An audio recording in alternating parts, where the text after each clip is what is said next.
بسم اللہ الرحمن الرحیم۔ کسی سے بات منوانے کا وظیفہ بس 70 بار پڑھ کر اس شخص کا تصور کر کے پھونک مار دو، پھر دیکھو کیسے وہ آپ کا غلام بنتا ہے۔ محترم ناظرین، آج میں آپ کے لیے اپنی اس ویڈیو کے اندر ایک بہت ہی مجرب اور فائدہ مند عمل لے کر آیا ہوں، جس کو کرنے کی برکت سے اگر کسی سے اپنی بات منوانا چاہتے ہیں، نیک اور جائز بات، یا پھر کسی کے پاس آپ کے پیسے پڑے ہیں اور وہ نہیں دے رہا، جب بھی آپ اس سے مانگتے ہیں وہ آگے سے ٹال مٹول کر کے بات ٹال دیتا ہے، پیسے نہیں دیتا، اس وظیفے کی برکت سے انشاءاللہ وہ بندہ آپ کے پیسے بھی واپس کرے گا جلد از جلد، اور آپ کی انشاءاللہ بات بھی مانے گا۔ محترم ناظرین، آج کا جو میرا وظیفہ کا عنوان ہے وہ ہے کسی سے بات منوانے کا، اور اس میں جو میں نے آپ کو وظیفہ بتانا ہے وہ قرآن مجید فرقان حمید لاریب کتاب کی سورہ قریش ہے۔ آئیے میں آپ کو قریش کے متعلق 3 احادیث سے مبارکہ سناتا ہوں۔ حضرت واصلہ بن اسقر رضی اللہ تعالی عنہ سے روایت ہے، رسول اکرم صلی اللہ علیہ وآلہ وسلم نے ارشاد فرمایا، اللہ تعالی نے حضرت اسماعیل علیہ السلام کی اولاد میں سے کنانہ کو چن لیا، اور کنانہ سے قریش کو چن لیا، اور قریش میں سے بنو ہاشم کو چن لیا، اور بنو ہاشم سے مجھے چن لیا۔ یہ مسلم شریف کی حدیث سے پاک ہے۔ حضرت ابو ہریرہ رضی اللہ تعالی عنہ سے روایت ہے کہ صلی اللہ علیہ وآلہ وسلم نے ارشاد فرمایا، لوگ اس معاملے میں حکمرانی میں قریش کے تابع ہیں کہ مسلمان ان کے مسلمانوں کے اور کافر ان کے کافروں کے تابع ہیں۔ اس کی روایت ایک اور بھی ہے کہ حضرت معاویہ رضی اللہ تعالی عنہ سے روایت ہے، رسول اکرم صلی اللہ علیہ وآلہ وسلم نے ارشاد فرمایا، خلافت قریش میں رہے گی جب تک یہ دین کے محافظ رہے،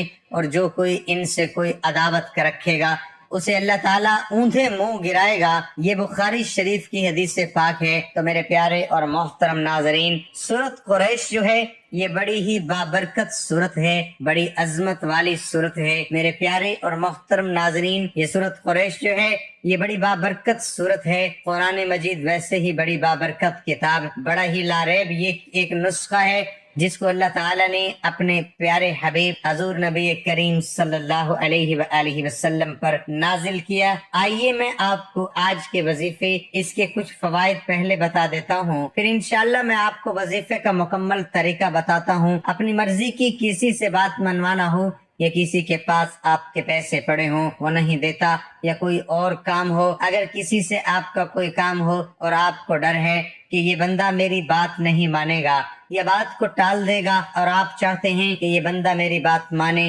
جیسے میں کہوں ویسے کرے، تو اس کے لیے یہ عمل کریں، انشاءاللہ آپ کی مرضی کے مطابق آپ کی بات مان لی جائے گی۔ جب بھی کسی بڑے عہدے دار بندے کے پاس جائیں، کسی نوکری کے لیے جائیں، اور آپ کو ڈر ہو کہ اگر میں اس سے نوکری کی بات کروں گا تو یہ آگے سے میری بے عزتی کر دے گا، یہ میری بات کو نہیں مانے گا، مجھے آگے سے جھڑکا دے گا، ڈانٹے گا، میرا موڈ خراب ہوگا، یا ایسے کچھ بھی ہیں، تو آپ لوگ یہ عمل کریں۔ یہ عمل کرنا ہے، جب کسی کے پاس کام جانا ہو 70 بار سورت قریش کی تلاوت کریں، پھر اس بندے کا یعنی 70 مرتبہ پڑھنے کے بعد اس بندے کا تصور کر کے اس بندے پر پھونک مار دیں، پھر اپنی بات شروع کر دیں، اور راستے میں جب آپ جاتے جائیں، یعنی کہ آپ نے 70 بار پڑھ لی ہے، اب گھر سے نکلنے لگے ہیں، یعنی 70 بار پڑھ کر آپ نے پھونک مار دی ہے، اب آپ نکلنے لگے ہیں، آپ راستے میں پڑھتے جائیں سورہ قریش کو، جب آپ اس کے پاس جائیں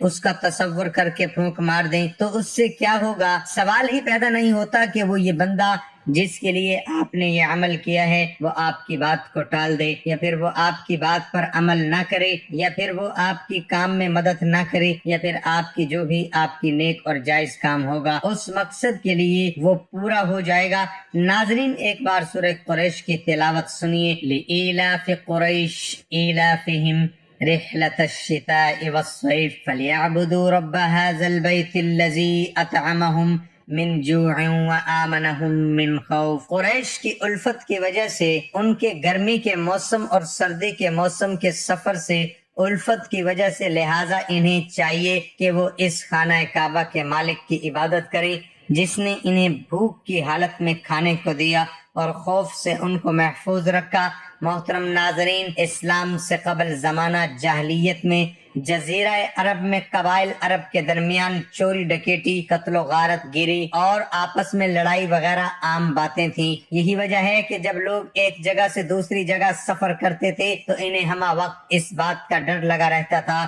کہ کہیں دشمن ان پر حملہ نہ کر دے یا ان کا سامان نہ لوٹ لے۔ لیکن قبیلہ قریش کا معاملہ بالکل مختلف تھا۔ عرب کے سارے قبائل اور باشندے قریش کا بہت زیادہ اکرام و احترام کرتے تھے، کیونکہ قریش بیت اللہ شریف کے خادم اور اس کی دیکھ بھال کرنے والے تھے، اور لوگوں کے دلوں میں بیت اللہ اور بیت اللہ کی دیکھ بھال کرنے والوں کی بہت زیادہ عزت اور احترام تھا۔ لہذا وہ قریش کے قافلوں کو بالکل نہیں چھیڑتے تھے۔ لہذا قریش سردی کے موسم میں یمن کی طرف اور گرمی کے موسم میں شام کی طرف چین و سکون کے ساتھ ڈر اور خوف کے بغیر سفر کرتے تھے، اور وہاں سے اہل مکہ کے لیے اناج، غلہ اور تمام ضروریات لے کر واپس آتے تھے۔ خلاصہ یہ ہے کہ قریش کو جو سلامتی، خوشحالی اور معاشی ترقی حاصل تھی، اس کا راز یہ تھا کہ ان کو بیت اللہ شریف کی خدمت کا شرف حاصل تھا۔ تو میرے پیارے اور محترم ناظرین، یہ وظیفہ بڑا ہی قابل غور ہے۔ آپ لوگ اس کو خود بھی کریں،